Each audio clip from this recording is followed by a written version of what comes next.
عمره حضور پاک په خپل ژوند کې څلور کړي دریو ته زمونږ د علما حقیقي وای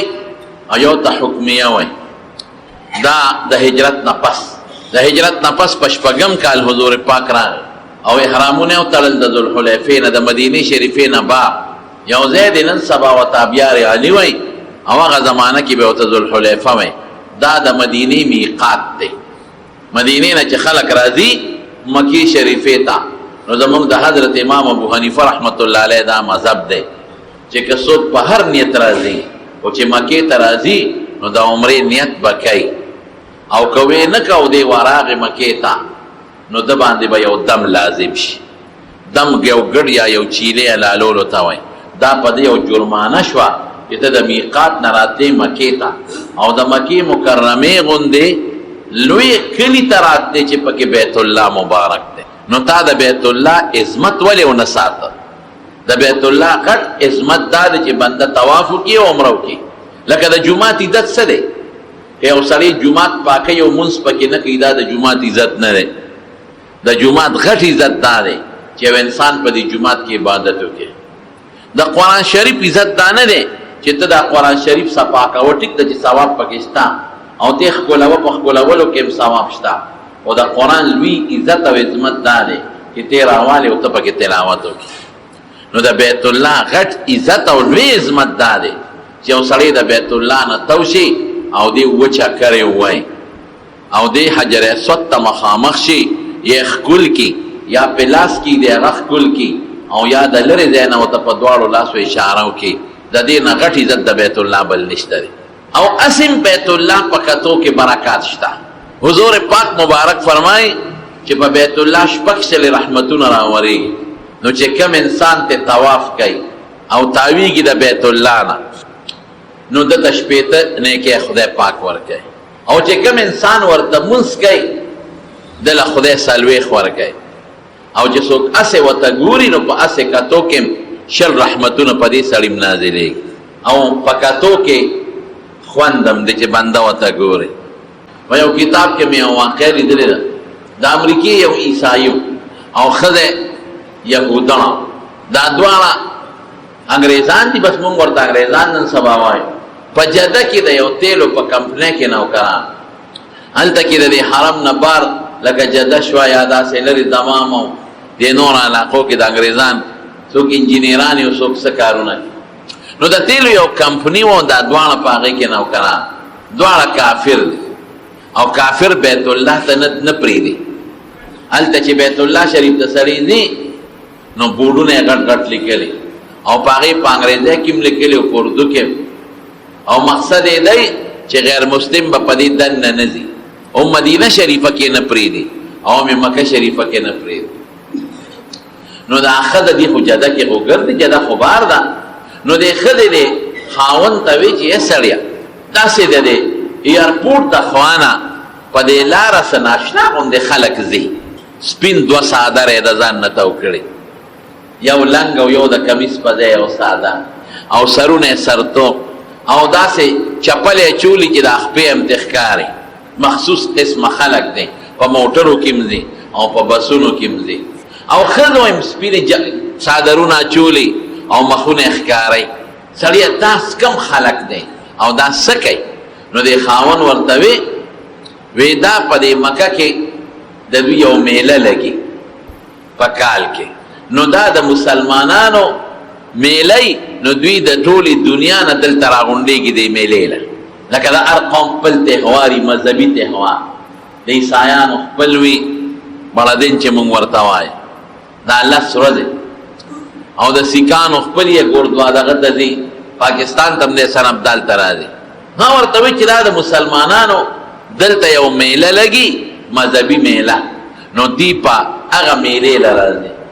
او دا د دوی قانون دی چې دی دې میلې له راځي نو دی یو مخصوص لباس اچولي جامه سپین څادرونه ښځې به مخ نه پټوي او یو مخصوص ترانم وایي لبیک اللهم لبیک نو د انګریزان د دې سیل او د سیاحت ډېر شوقیان نو دا ښځه ورته وایي سړیه چکر نه لګو چې د مسلمانانو دا میله وګورو د دې به څنګه میله نو دا سړی ورته وایي ښځې هغې ته غیر مسلم نه پرېږدي وی یاره موږ څوک څه پېژنې دقه جامې به واچو او ټیکسي به ونیسو ور به شو او که په لارې نه پرېښودو واپس به نو څه جیل کې خو نه اچوي او که یې پرېښودو نو لاړ به شو د مسلمانانو دا میله خو به سړی وی ډېره ښه ده نو سړي هم د ځان نه 2 څادرونه تاو کړل دا مونږ چې ورته احرام وایي د احرام څادرونه یو لنګ لنګ سپین څادر او یو د دې کمیس په ځای د ځان نه تاو او سر توري نو دې سړي هم هغسې 2 څادره ځان نه تاو کړل او دې ښځې هم هغسې جامې واچول او سر باندې سپین رومال واچو مخ یې ښکاره کړ نو دا ښځه وایي وی ټیکسي مو نیو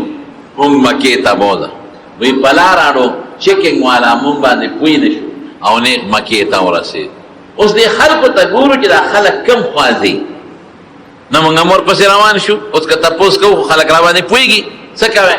وی دا خلک یو جومات ته وردن نه کېدل وی مونږ هم جومات ته وردن نه شو جومات کې برنډې دي یوې نه پس بله د بلې نه پس بله د بلې نه بس بله خلک ورځي مونږ هم ورپسې لاړو او د دې برنډو نه لاندې یو میدان دی او په هغې کې یو کوټه ده او په هغې یو تور غلاف یعنې تور څادر پروت دی مونږ هم ورغلو اوس تماشه کوو چې دا ښه داسې میله ده دا دوی دلته څه کوي دا ټول خلک دا کوټې نه تاویږي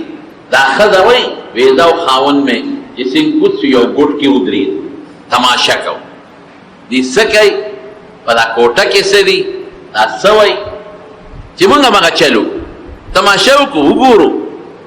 عموما خلک چې میلې لذي نو په میله کې خو نن سبا ګمراهی وي او په میلو کې نن سبا خلک سیر او سیاحت د چې دي ابشارونه او ځنګلونه او غرونه دلته خو دا شی نشته کوټه ده او تور څادر پې پروت دی او دا خلک د ګیر چاپېره تاویږي او دا خلک چې تاویږي په عاجزۍ تاویږي او دا خلک ټول مخصوص دعاګانې کوي خاص او څوک چې ورځي نو د لبیک چغې م وایي دا ښځه وایي ما هم کتل چې دا کوټه دا څه شی دی او زما د خاوند هم کتل چې دا څه شی دی اوس چا نه معلومات هم نه کوو تپوس هم نه کوو کولی څوک ونه پېژني پولیس هم شته او واقعي بیت الله هغه د خدای کور دی چې دغلته د غریب او د مالدار او د ګدا او د بادشاه په منځ کې بیا فرق نشته د پاکستان بادشاه به هم 2 سپین څادرونه اچولي او سر به یې سر توري او د 400 او د تورنګزو یو غریب فقیر به هم 2 څادرونه ځان نه تو کړي او سر به یې سر توري دغه د پاکستان بادشاه به هم خدای ته چغې وایي او محتاج به یې الله ته او دا غریب او فقیر او مسکین به هم خدای ته چغې وایي او خدای ته به محتاج وي اب هم وایي لبیک اللهم لبیک اے خدایا ستا په دربار کې حاضر یم او خدای بار بار درته حاضر ولاړ یم او دا غریب به هم وایي لبیک اللهم لبیک لبیک لا شریک لک لبیک خدای تعالی شریک نشتا دته بیا خپل حاضري لګوم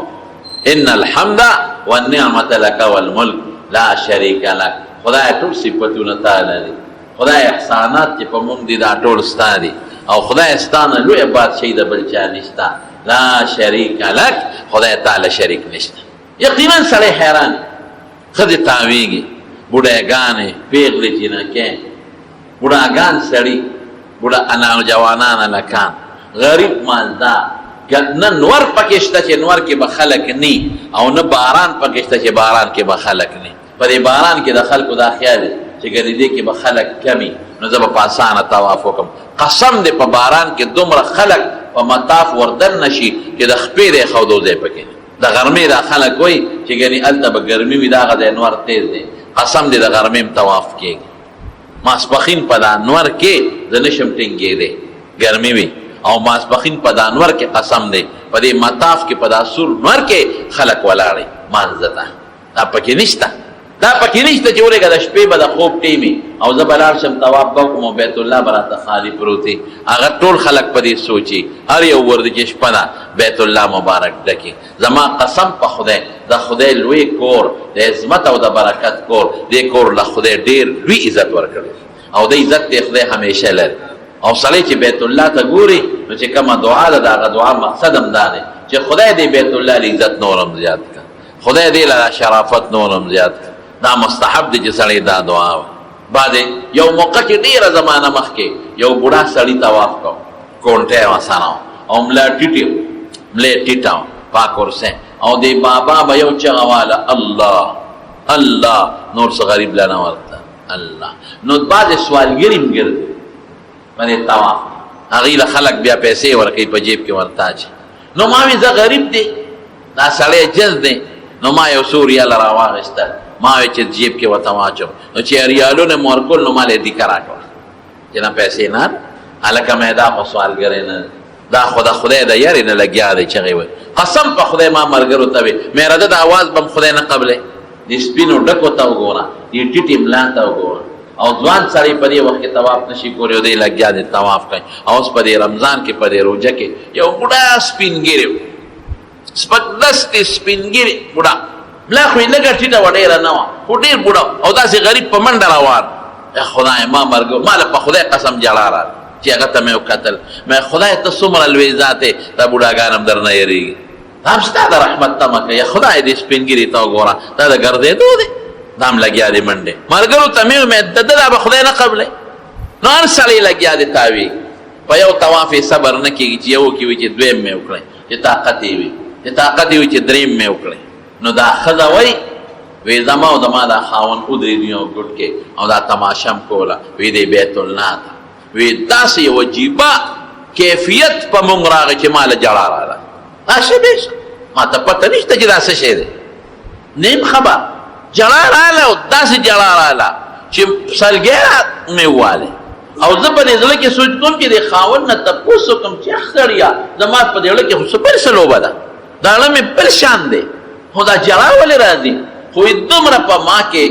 سکت نشته، دومره په ما کې طاقت نشته چې د خاوند ته مخ ور چې داسې د سترګو په دې رو کې مې د خاوند ته وکتل. نو خاوند مې م جاړ، هم سلګۍ وایي جان او زم سلګۍ وایم جاړم. زه نه ده ته کتی شم نه دی ما ته کتی شي، جاړم او دی جاړه. هغې کې م چې خلک رواني نو اکثره هم ټول جاړي. خدای ته چغې وایي. ډېر ساعت زه ګورم، دا نظر مې دا بیت الله ځان ته راکاږي، د دې خاوند دا نظر مې دا بیت الله ځان ته راکاږي. زم جاړم او دیم جاړي. وی چې ډېر ساعت وشو ما داسې په ډېر زور دا مخ دې خاوند ته ورواړم او د جاړل. نو ما داسې د مټه ونیوم. ما وی ای سړیه څه محسوس دی؟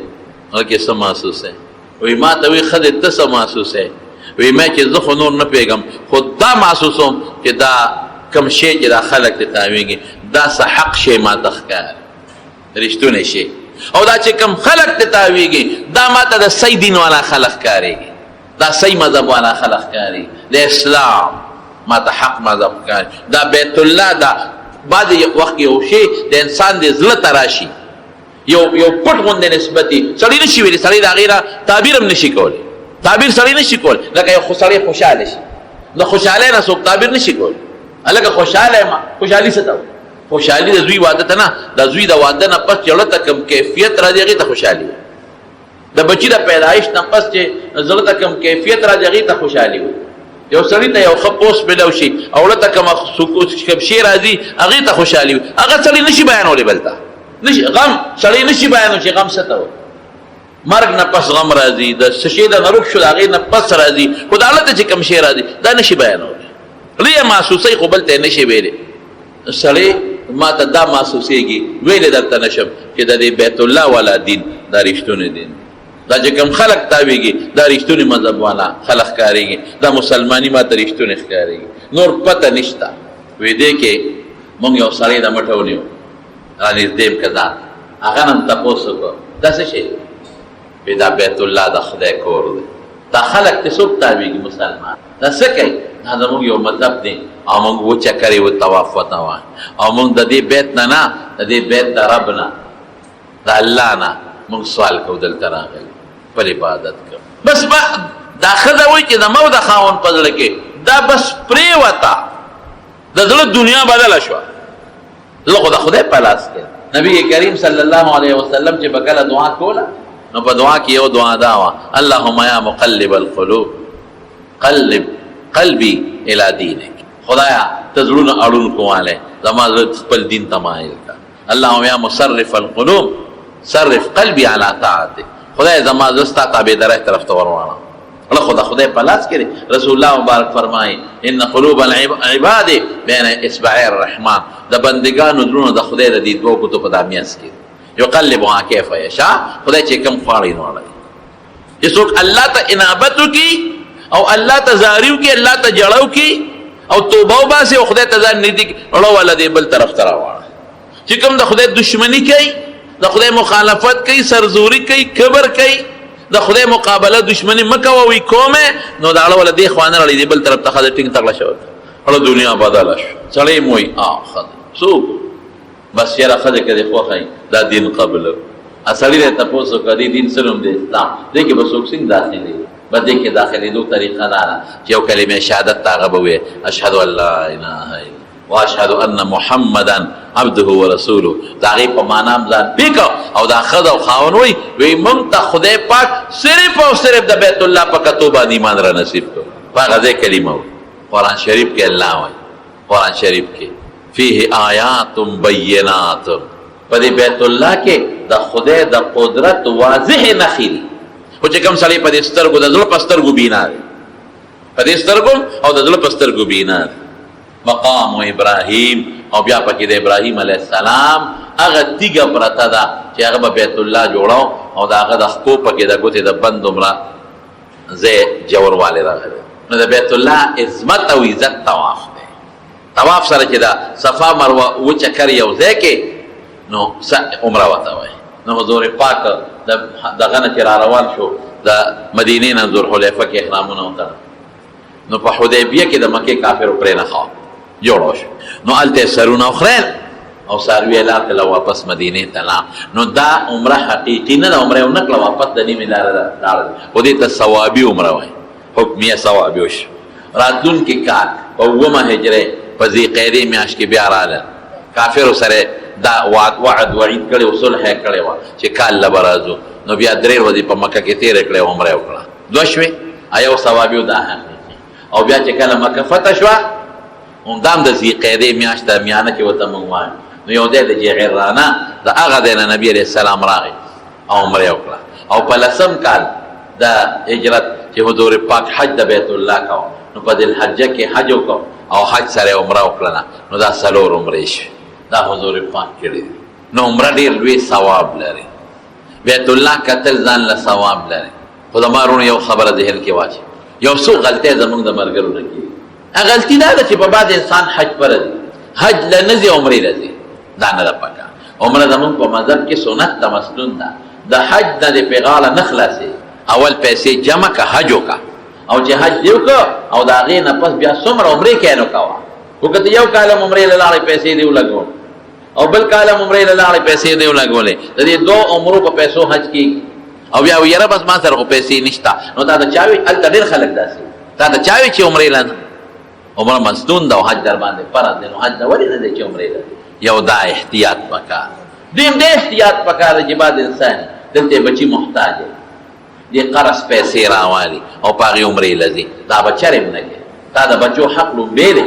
تا د ښځې حق لومبې دی، د خپلو بچو ښه تربیت وکړه، د خپلې بیبي حق ادا کړه. ډېر خلک هم داسې ولیدل چې بیا دلته کې راشي نو بیا قرضداري او بیا د قرضدارو نه پټېږي، ولې ثواب جنت ګټې. نو هغه خو مستحب شی دی، مسنون شی دی، که دې ونه که ګناه در باندې نشته. خو دا پردی پیسې چې دې په ځان راپورې کړې او پردی حق دې را لاندې کړه، د دې به نه خدای د قیامت پر ورځ هلته مدینه منوره په مکه مکرمه کې په بیادبۍ خدای خفه کېږي، په مدینه شریفه کې ورې په بیادبۍ الله پاک ډېر خفه کېږي. باباجي به زموږ یو واقعه بیانوله، هغه به یو سړي د مدینې ماستو ته په سپک نظر کتلي او تراویح ورته وي. نو په خوب کې نبي علیه السلام ولید او ورته وایي چې زما د وطن ماستو ته په سپک نظر ګورې، نو دلته کیسه وځه چې وځه کېده به دا خوب به یې لیده. نو بیا ورته یو عالم وایي چې لاړ شه او په احد کې د حضرت حمزه رضی الله عنه قبر هلته کښېنه، خدای ته وجاړه الله ته. نو کېدی شي د تره قبر یې دی ولته خدای پاک ته دې وجړل او خدای د باندې رحم سید الشهدا، نو دی لاړ او هلته خدای ته جاړل،